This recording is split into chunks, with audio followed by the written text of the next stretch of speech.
नमस्कार, जय Hind, Vande Mataram. Eighty news के लिए मैं किशोर यदुवंशी। इस समय हमारे साथ अंधेरी के एक वरिष्ठ समाज सेवक कहें, कांग्रेस के एक सक्रिय और बहुत ही पॉपुलर कार्यकर्ता संजीव सिंह जी हमारे साथ में हैं। मैंने इनकी दो खबर जो है आपको दिखाया है, जो पिछले हफ्ते मैंने कवर किया था। उसका कारण ये था कि इन्होंने अपनी एरिया में शुरू से लेकर के आज तक, चौथे लॉकडाउन तक, इन्होंने ज़रूरतमंदों को खाना भी बांटा है और ऐसे घरों में राशन किट पहुंचाया है और आज भी पहुंचा रहे हैं। उनका काम चालू है, जो कि बहुत ही तंगी की हाल से गुजर रहे थे।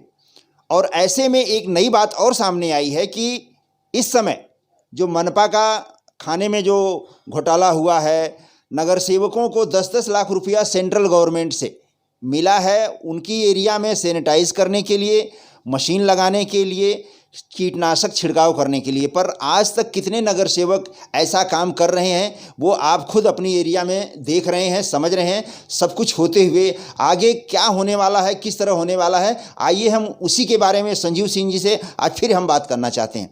संजीव जी, एटी न्यूज़ में आपका हार्दिक स्वागत है। नमस्कार। नमस्कार। सबसे पहले तो ये बताइए कि ये जो खाने का घोटाला हुआ है, उसे बीजेपी के बोरीवली से जो खासदार हैं, उन्होंने भी इस मुद्दे को उठाया और एटी न्यूज़ ने उसके पहले इस मुद्दे को उठाया था कि मनपा के खाने में बहुत ज़्यादा भ्रष्टाचार हो रहा है, खाने की क्वालिटी से लेकर के उसके डिस्ट्रीब्यूशन तक।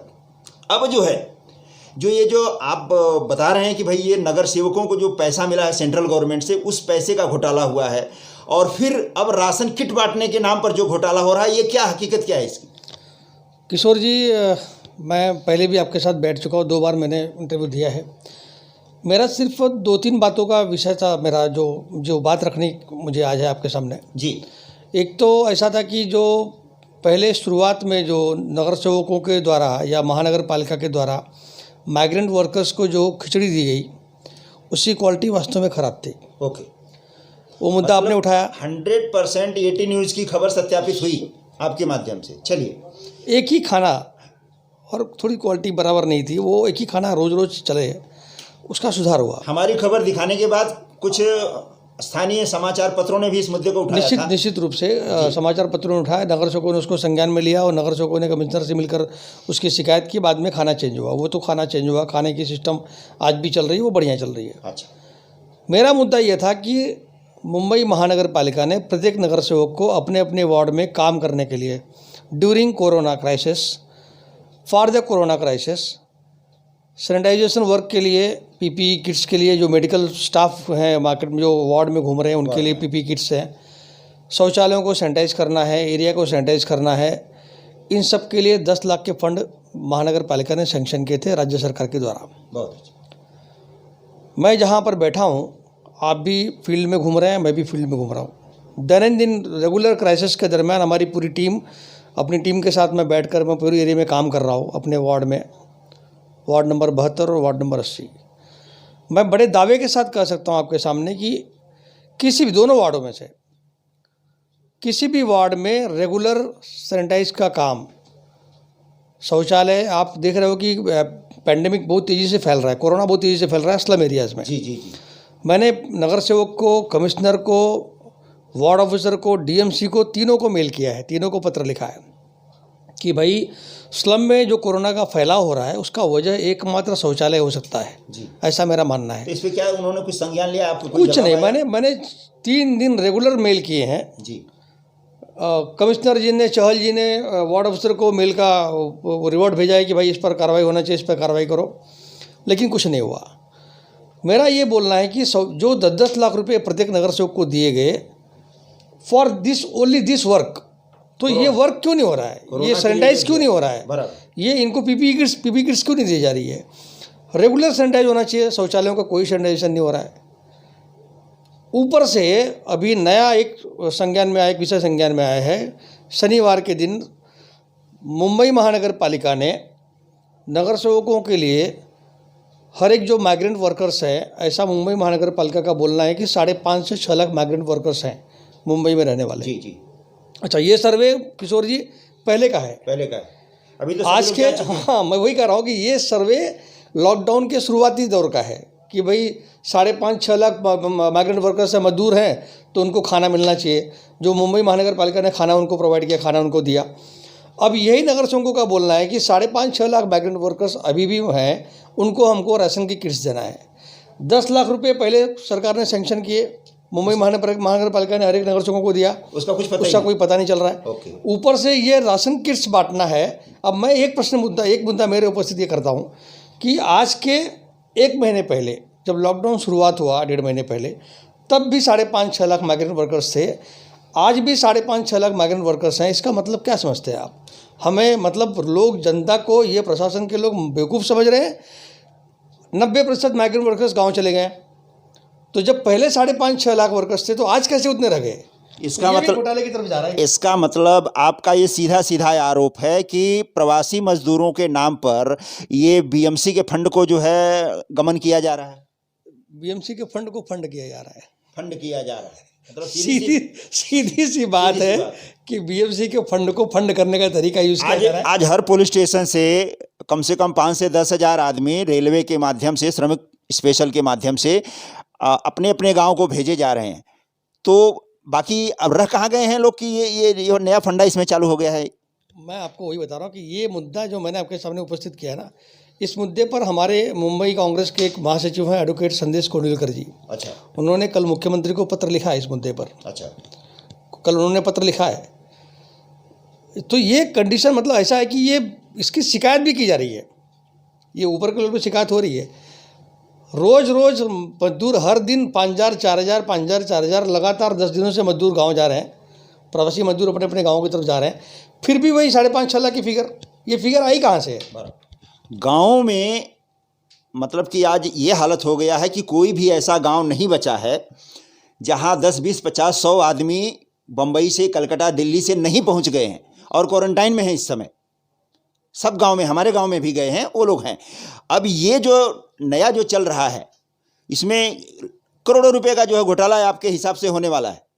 मैं वही तो संकेत दे रहा हूँ आपको मैं कि ये 5.5-6 लाख का फिगर आया किधर से, लाया किसने, और ये नया ये जो राशन किट्स बांटने का तरीका धंधा है ये क्यों, इसकी आवश्यकता क्या है? क्या सरकार उनको डायरेक्टली राशन की दुकान से नहीं दे सकती? बराबर। ये नगर सेवकों के द्वारा क्यों बांटा जाना चाहिए? ये मुंबई महानगर पालिका के थ्रू, नगर सेवकों को थ्रू इसकी बांटने की आवश्यकता क्या है? कोई ज़रूरत नहीं है। कोई ज़रूरत नहीं है। राशन की दुकानें महाराष्ट्र सरकार ने, आज केंद्र सरकार ने भी खाद्य भेजी है। महाराष्ट्र सरकार भी खाद्य राशन दे रही है। जिसको आवश्यकता है उसको आप फ्री करो, वहाँ से लेके जाने दो राशन दुकान से। ये मेरे थ्रू ही बंटना चाहिए, ये मुंबई महानगर पालिका ही बांटेगी। आवश्यकता क्या है? मतलब कि अंधा बांटे रेवड़ी और घरे घराना खाए वैसी वाली हालत हो गई है? और आज जो श्रमिक, जो कामगार जो बचे हुए हैं मुंबई में, वो ऐसे लोग हैं जो जिनकी कंपनियां चालू हो गई हैं, जिनका छोटा मोटा काम धंधा था, ऑफिस का जॉब था, वो लगभग धीरे धीरे चालू हो रहा है और वो रुक गए हैं कि भाई चलो कल से हमारा काम शुरू होने वाला है। आप इस बात से कहाँ तक सहमत हैं? देखिए, महाराष्ट्र सरकार का जो ओपिनियन है, उद्धव जी ने कल आज भी प्रेस स्टेटमेंट दिया है कि भाई जो लोग जिनको जाना था लगभग जा चुके हैं, अब हम धीरे धीरे महाराष्ट्र को चालू कर रहे हैं, आप यहीं पर रुको। आज भी उद्धव जी ने प्रेस कॉन्फ्रेंस लेकर के बोला है सामने लाइव में आके। हम भी यही अपील कर रहे हैं कि भाई जिनको जाना था, जो लोग चले गए वो चले गए, अब लोगों ने रुकना चाहिए। अब मुंबई धीरे धीरे चालू होने जा रही है, महाराष्ट्र चालू होने जा रहा है, धीरे धीरे अर्थव्यवस्था पटरी पर आएगी, आप भी रुको। मैं एक प्रश्न उपस्थित करता हूँ किशोर भाई इसमें जी, कि आप देख रहे होगे पिछले 4-5-6 दिनों से, 10 दिनों से, जब से लॉकडाउन हुआ है,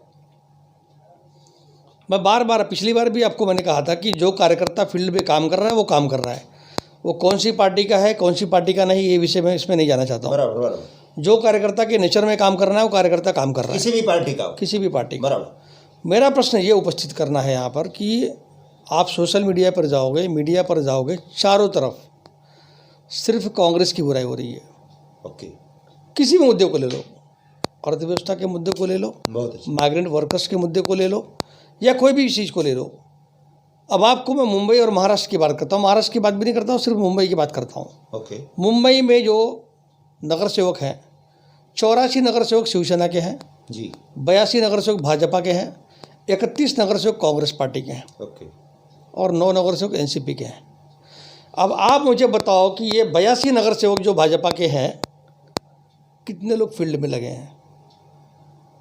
84 लोग जो शिवसेना के हैं, कितने लोग फील्ड में लगे हैं? मैं पार्टियों की बात नहीं कर रहा हूँ। जी जी जी। दोषी सिर्फ कांग्रेस। एमएलए हैं, 15 एमएलए बीजेपी के हैं, 14 एमएलए शिवसेना के हैं, 4 एमएलए हमारे कांग्रेस पार्टी के हैं सिर्फ मुंबई में। Okay. Only 4। They are doing their best. आप रोज़ मीडिया में देखिए, सोशल मीडिया में, चाहे वो जीशान सिद्दीकी हो, चाहे अमीन पटेल हो, चाहे वर्षा गायकवाड़ हो, चाहे असलम शेखी हो, चारों आमदार हमारे जिस तरीके से, जिस मजबूती से काम करते दिख रहे हैं। आप और अन्य जो आमदार हैं, ज़रा बताइए मुझे कौन सा आमदार फील्ड में है? और दोष सिर्फ कांग्रेस को मर रहे हैं। मैं ऐसा नहीं कहता हूँ कि सभी लोग, सभी भाजपाई या सभी शिवसैनिक घर में बैठे, ऐसा नहीं कर रहा हूँ मैं, बराबर। लेकिन दोष सिर्फ कांग्रेस को क्यों दिया जा रहा है भाई? कांग्रेस का कार्यकर्ता गलियों में घूम रहा है, कांग्रेस का नगर सेवक गलियों में घूम रहा है, कांग्रेस का आमदार गलियों में घूम रहा है, लोगों के बीच में काम कर रहा है। ये तो बौखलाहट है यार, ये तो सरासर अन्याय है। मतलब ये कैसा है कि जो व्यक्ति काम कर रहा है उसको बढ़ावा देने के बजाय उसको आप डिस्टर्ब कर रहे हो, हतोत्साहित कर रहे हो। हतोत्साहित कर रहे हो। ये अच्छी बात और नहीं है। काम करने के लिए तो किसी बैनर की भी जरूरत नहीं है। ऐसे समाज सेवक हमारे साथ में हैं, देख रहा हूं मैं उनको, जो कि रात दिन जो है लोगों की सेवा किए हैं और कर भी रहे हैं, चाहे वो लंगर लगा करके हो, भोजन करके, किसी भी तरह से उनको अन्न धान दे करके, किसी भी तरह से उनकी सेवा आज भी कर रहे हैं लोग। उसे पार्टी से या उससे कोई मतलब ही नहीं है उन्हें, जिन्हें सेवा करना है, जिन्हें काम करना है, उनको किसी भी बैनर की जरूरत नहीं पड़ती है। बैनर हमको सपोर्ट करता है, जी जी, हमको ताकत प्रदान करता है, लेकिन काम करना ये मेरे नेचर की बात है। जी जी। चाहे किसी भी पार्टी का हो, सदस्य हो, अगर मेरे अंदर काम करने की क्षमता है, मेरे अंदर काम करने की अगर इच्छा हो, तो बैनर पार्टी सिर्फ सपोर्ट करती है आपको। मेरी पार्टी सपोर्ट करती है। एक बात बताइए, आपकी इस एरिया में जो मोगरा का है आपका 72 और 80 जो वार्ड है, इसमें जो कोरोना के कुछ पेशेंट मिले हैं, बीच में ये हुआ था कि आपका एरिया जो हॉट स्पॉट बन गया है, तो इन मरीजों के साथ में हॉस्पिटल में या उनकी एरिया में उनके सगे लगे वाले इन लोगों के साथ में कैसा बर्ताव किया गया? हॉस्पिटल का सबसे बड़ी मुद्दा आज हॉस्पिटल हो गया है, उसके बारे में बताइए, क्योंकि आप हॉस्पिटल से आना जाना, आपका डॉक्टरों से मिलना जुलना रहता है। मैंने किशोर जी, मैंने आज के लगभग 7-8 दिन पहले ट्वीट किया है कमिश्नर जी को, जब भी इसके पहले के कमिश्नर थे, चहल जी के आने के पहले। अच्छा। मेरे एक कार्यकर्ता है रामजी भाई सोलंकी, जो अपना संत रोहिदास नगर जोगेश्वरीपुर में है, वहाँ पर रहते हैं। मैं जानबूझकर ये उल्लेख कर रहा हूँ विषय का आपको, कि मैं उस विषय से मैं डायरेक्टली जुड़ा हुआ हूँ। उनकी माता जी को हार्ट अटैक आया लगभग 3-3:30 के लगभग दोपहर के समय। उन्होंने मुझे फ़ोन किया कि मेरी माँ को अटैक आया है। तो मैंने बोला रामजी भाई देखो, गाड़ी अवेलेबल तो नहीं है, अगर बगल की रिक्शा वगैरह कोई ले लीजिए, आप सीधा आपके बगल में ट्रॉमा केयर वहाँ पर जाओ, आप नज़दीक हॉस्पिटल वही है। बोले ठीक है भैया, मैं लेके जाता हूँ। लगभग 3:35-3:40 को वहाँ पहुँच गए वो। हॉस्पिटल ने उनको लेने से मना कर दिया, बोला ये कोविड-19 का हॉस्पिटल है, यहाँ पर हॉस्पिटल कौन सा? ट्रॉमा केयर, बाला साहब टाके ट्रॉमा। अच्छा, जोगेश्वरी ईस्ट का। हाँ, वो पास में ही है ना, तो वहीं पर घर के नज़दीक है। अच्छा। तो लेने से मना कर दिया, वो वहाँ से निकले। वो मुझे बोले भैया वो तो ले नहीं रहा है, तो मैं क्या करूँ? मैं बोला काम करो, तुम अभी सीधा वहाँ से होली स्पीड जाओ। तो रिक्शा घुमाया और होली स्पीड की तरफ चले गए। होली स्पीड पहुँचने के पहले होली स्पीड के गेट पे जब गए, तो वहाँ पहले होली स्पीड वालों ने बोला कि इनका कोविड-19 टेस्ट हुआ है क्या। उसी बातचीत के दरमियान कोविड-19 टेस्ट हुआ है या नहीं हुआ है, ये सब बातचीत करते करते उनकी माँ उसी रिक्शे में एक्सपायर हो गई। अच्छा, एक बात इस बीच में ध्यान आ रही है कि ये कोविड-19 टेस्ट के ऊपर क्या ये भी एक तरह का भ्रष्टाचार है हॉस्पिटलों द्वारा? मैं उसी मुद्दे पे आ रहा हूँ, मैं वही तो बोलना चाह रहा हूँ आपको मैं, कि आज की तारीख में जितने भी पेशेंट घर से निकले, चाहे वो कैंसर पेशेंट हो, चाहे वो हार्ट का पेशेंट हो, चाहे वो किडनी का पेशेंट हो, गर्भवती महिलाएं हों, चाहे वो प्रेग्नेंट लेडी हो, अगर वो घर से बाहर निकली, अगर उसको कुछ तकलीफ़ हुई और वो इमरजेंसी में घर से बाहर निकलती है, किसी हॉस्पिटल में जाती है, तो पहले हॉस्पिटल वाला उसको पूछता है कि आप कोविड-19 टेस्ट करा के आई हो क्या। बराबर। मैं ये पूछना चाहता हूँ कि भाई ये हेल्थ के लोग काम कर रहे हैं, डॉक्टर्स जो काम कर रहे हैं, हॉस्पिटल्स जो काम कर रहे हैं, ये हर एक लोगों को कोविड-19 का टेस्ट करने की आवश्यकता कहाँ से आ गई? आप उसका पहले उसकी पेपर्स देखो, उसके पुराने रिकॉर्ड्स को चेक करो, समझ में आ जाता है कि उसको क्या दवा चालू, बीमारी क्या है पहले तो उस बेसिस पे आप काम कर सकते हो। वो पेशेंट अगर समझो इमरजेंसी में है, अगर किसी को अटैक आया इमरजेंसी में है, उसको आप कोविड-19 का टेस्ट करने भेजोगे, उसको चेक करवाओगे, उसको पेपर्स में यहाँ वहाँ करवाओगे, तो चला जाता है। मुंबई के अंदर जो मोस्ट ऑफ केसेस है, जो आप केसेस देख रहे हो ना कि यहाँ बहुत लंबी चौड़ी लिस्ट केसेस की लगी है, मेरा ऐसा मानना है कि 50 से 60% केसेस ऐसी हैं जो कोविड-19 के है ही नहीं, मुझे ऐसा लगता है, मेरा ऐसा मानना है, पता नहीं है, भगवान जाने। मतलब ये कि जो दूसरी बीमारियों से जो पहले लोग मरते थे, हार्ट अटैक से या किडनी से या डायबिटीज वगैरह से जो लोग मर जाते थे, उनको भी इसी लिस्ट में जोड़ दिया मुझे तो ऐसे ही लग रहा है, मुझे तो ऐसे लग रहा है। अब मेरे अभी आज की तारीख में, अभी आज ही बता रहा हूँ, हमारे यहाँ मोगरापाड़ा में राधेश्याम त्रिपाठी जी मेरे मित्र हैं, उनको एंजियोप्लास्टी उनका किया था लगभग 2-3 साल पहले। उनकी स्टेंट जाम हो गई थी थोड़ा, तो स्टेंट को चेंज करने के लिए वो पहले नानावटी में गए। नानावटी ने जब उनका सब देखा रिकॉर्ड्स, तो उन्होंने खर्चा कुछ ज़्यादा बता दिया, तो वहाँ से निकल करके कहीं मलाड में क्यूटी केयर में चले गए। अभी वहाँ उनका खर्चा कब हुआ, वहाँ उन्होंने कराया इलाज, लेकिन नानावटी के और उसके दरमियान उनका कोविड-19 का टेस्ट भी उनका हुआ था, तो उनको दिखाया गया कि कोविड-19 सस्पेक्टेड पर्सन्स, अच्छा, ऐसा उनको दिखाया गया। मैं आपको जानकारी दे रहा हूँ, देखिए कैसा लोगों के साथ क्या खिलवाड़ किया जा रहा है। सस्पेक्टेड बना करके कि आगे का कार्यक्रम मैं आपको वही बता रहा हूँ कि अभी उनको कोविड सस्पेक्टेड बताया गया, वो अपना स्टेम चेंज करा के आए, उनको डायरेक्टली वहाँ से ट्रॉमा केयर शिफ्ट किया गया। ट्रॉमा केयर में 3-4 दिन रहे। 3-4 दिन के बाद जब बीएमसी को समझ में आया कि भाई ये कोविड-19 पेशेंट नहीं है ये, तो उसको वहाँ से डिस्चार्ज कर दिया गया। अब इसी दरमियान उनकी पूरी फैमिली को वहाँ क्वारंटाइन किया गया होटल में, तो वो घर पे बेचारा अकेले कैसा है, तो वो भी चला गया, उसी होटल में जाकर। आज वो डिस्चार्ज होकर वहाँ से निकले, आज उनका क्वारंटाइन पूरा हुआ है, आज उनका स्वागत हमारी टीम ने किया यहाँ पर बाहर हमारे ऑफिस के। बहुत अच्छा। तो ये हालत है, मतलब जो पेशेंट कोविड-19 का पेशेंट नहीं है वो भी कोविड-19 का पेशेंट हो जा रहा है, ये परिस्थितियाँ हो रही तो हैं। मतलब जो बीएमसी टेस्ट नहीं कर रही है उसको ये प्राइवेट हॉस्पिटल जो डरा करके उसका दोहन कर रहे हैं एक तरह से, हैं कि ये दुधारू गाय है, इसको दूध लिया जाए, तो 4,500 रुपया इसके नाम पर वसूला जा रहा है। ये सही है? मैं तो हाथ जोड़कर उद्धव जी से विनती करूंगा, हेल्थ मिनिस्टर से राजेश टोपे जी से विनती करूंगा, मुंबई महानगर पालिका से विनंती करूंगा कि आप जो प्राइवेट टेस्टिंग है उसका प्राइवेट टेस्टिंग बंद करके मुंबई महानगर पालिका की टेस्टिंग शुरू करवाइए आप, ताकि ये लूट जो चल लूटमार से लोग बचेंगे, उनकी जिंदगियां भी बचेंगे। खिलवाड़ जो हो रहा है ना, जी, पैसा कमाने के लिए ज़बरदस्ती उसको कोविड-19 दिखा दो या सस्पेक्टेड दिखा दो, बराबर, ये तो बंद हो जाएगा कम से कम। और इस बीच में उसकी पारिवारिक और सामाजिक प्रतिष्ठा जाती है, वो अलग से जाती है, उसका पूरा परिवार भुगतान करता है, उसका पूरे घर के लोग उसके परेशान होते हैं, पूरे घर के लोग को पूरा आसपास का पूरा पड़ोस जो है वो उसको हे दृष्टि से देखने लगता है। भाई साहब, आज की तारीख में कोरोना तो छुआछूत का रोग हो गया है।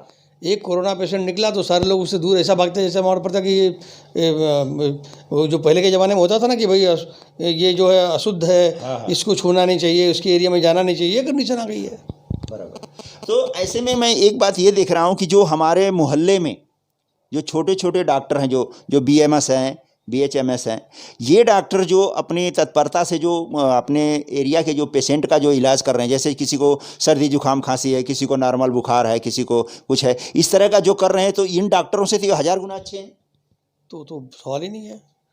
मैं आपको बता रहा हूँ कि मुंबई में जो लोकल डॉक्टर्स है, एक मैं आपको थोड़ा सा जोड़ना चाहूँगा कि हम मुंबई महानगर पालिका क्षेत्र में जैसे दिल्ली की मोहल्ला क्लिनिक्स है, जी, शुरुआत में उद्धव जी ने कहा था कि हम लोग मास टेस्टिंग करवाएंगे, हर एक गलियों में जाकर हम कैंप लगाएंगे, मेडिकल टेस्टिंग कराएंगे। ऐसा चालू करने में क्यों देरी हो रही है, मैं समझ नहीं पा रहा हूँ। ऐसा करना चाहिए। अगर गली गली में आप टेस्टिंग कैंप लगाएंगे या इन प्राइवेट डॉक्टर्स का उपयोग करेंगे, आप उनको अगर उतारेंगे फील्ड में, देखिए मेरा जो फिजिशियन है, मेरा जो फैमिली डॉक्टर है, वो मेरी पूरी सिम्टम्स को जानता है, बराबर, मुझे बहुत बारीकी से समझता है, मेरी पूरी हिस्ट्री को जानता है, वो मुझे बहुत बेटर तरीके से ट्रीट कर पाएगा, न कि बाहर के लोग कर पाएंगे। तो हम उनका उपयोग कर सकते हैं। मुंबई महानगर पालिका और महाराष्ट्र सरकार लोकल जो डॉक्टर्स हैं उनका उपयोग बहुत भली भांति कर सकती है, और ये करना चाहिए। अगर युद्ध को जीतना है, इस युद्ध को जीतना है ना, अगर किशोर जी, अगर लोकल डॉक्टरों को इन्वॉल्व करना चाहिए। मैं अभी आज मैंने एक फेसबुक पे मैंने लिखा हुआ है, मैंने वो लेख लिखा है, मेरा पोस्ट लिखा हुआ है कि भाई ये जो कोरोना की लड़ाई है, प्रधानमंत्री जी ने कहा था कि हम इसको ब्लॉक स्तर पे लेके जाएंगे, नीचे के स्तर पे लेके जाएंगे, बहुत मास से जोड़ेंगे। महाराष्ट्र सरकार ने कहा, उद्धव जी ने कहा कि हम इसको मास पे लेकर जाएंगे। मैं आपको एक चीज़ बता रहा हूँ, प्रशासनिक स्तर पे जो अधिकारी काम कर रहे हैं, IAS IPS अफसर, वो गलियों में काम नहीं कर रहे हैं, नहीं, वो पेपर पे काम कर रहे हैं। गलियों में काम कौन कर रहा है? हम जैसे सामाजिक कार्यकर्ता, हम जैसे छोटे मोटे जो सामाजिक स्तर के जो लोकल लोग, गलियों की जानकारियाँ उनके पास हैं। अच्छा, डिसीजन मेकिंग में जो बैठे हैं जो लोग अधिकारी, IAS IPS अधिकारी, वो सब ऊपर के लेवल के लोग हैं। नीचे के लेवल के जो कार्यकर्ता है वो उनसे जुड़े हुए हैं, क्योंकि इसमें एक सिर्फ अधिकारियों की जो टीम बनी है सिर्फ अधिकारियों की बनी हुई है। इस टीम के अंदर स्पेशलिस्ट जो लोकल जो कार्यकर्ता है, NGOs है, सामाजिक कार्यकर्ता जो काम कर रहे हैं, छोटे मोटे जो और भी काम करने वाले NGOs है, सामाजिक संस्थाएं हैं, या पॉलिटिकल पार्टी के लोग हैं, अगर आप उनको ऐड करोगे, जोड़ोगे, तब आप गलियों तक पहुंच पाओगे, तब आप जड़ तक पहुंच पाओगे, वरना पेपर पर काम नहीं होगा, तभी आप जीत पाओगे, वरना लड़ाई जीतना इतना आसान नहीं है। मुंबई और महाराष्ट्र की कंडीशन बहुत तेज़ी से गलत तरीके से बिगड़ती जा रही है। तो जैसा कि आपने सुना, संजीव सिंह ने बहुत सारे मुद्दों पर AT न्यूज़ से खुल करके बात की और अपने विचार रखे। बहुत सारी कमियों की तरफ उन्होंने अपना ध्यान जो है सरकार की तरफ उनका आकर्षण किया। और अगर सच में लोकल डॉक्टर या लोकल कार्यकर्ता जो है कंधे से कंधा मिला करके अगर इस मुद्दे पर लड़ाई में BMC अगर उनको साथ ले लेती है तो ये लड़ाई जीतना थोड़ा आसान हो जाएगा। क्योंकि कोरोना का जो मामला है उसमें लोग जो है, जैसा कि सिम्टम बताया गया कि सर्दी जुकाम है, खांसी है, बुखार है, तो ये तो बीमारियां, इस तरह की तो मौसमी बीमारियां पहले भी होती रही हैं, पर उसमें कुछ जो अलग तरह के दो एक सिम्टम हैं, जैसे सांस बलगम जाम हो जाना और सांस लेने में तकलीफ होना, दम घुटना, ये सब जो है चौथे चरण के हैं। तो अगर उसमें सरकार जो है जो लोकल डॉक्टरों को ले लेती है, और जो उसकी एरिया के डॉक्टर हैं सारे लोगों को वो जानते हैं, एक एक फैमिली की हिस्ट्री उनके पास है, अगर ऐसे लोगों को सरकार अपने साथ ले लेती है तो वो उस एरिया को, उस क्षेत्र को बेहतर तरीके से ट्रीटमेंट कर सकते हैं, लोगों को जो है मार्गदर्शन दे सकते हैं। अक्षय तून AT न्यूज़ के लिए जसवंती चौहान के साथ मैं किशोर यदुवंशी, धन्यवाद।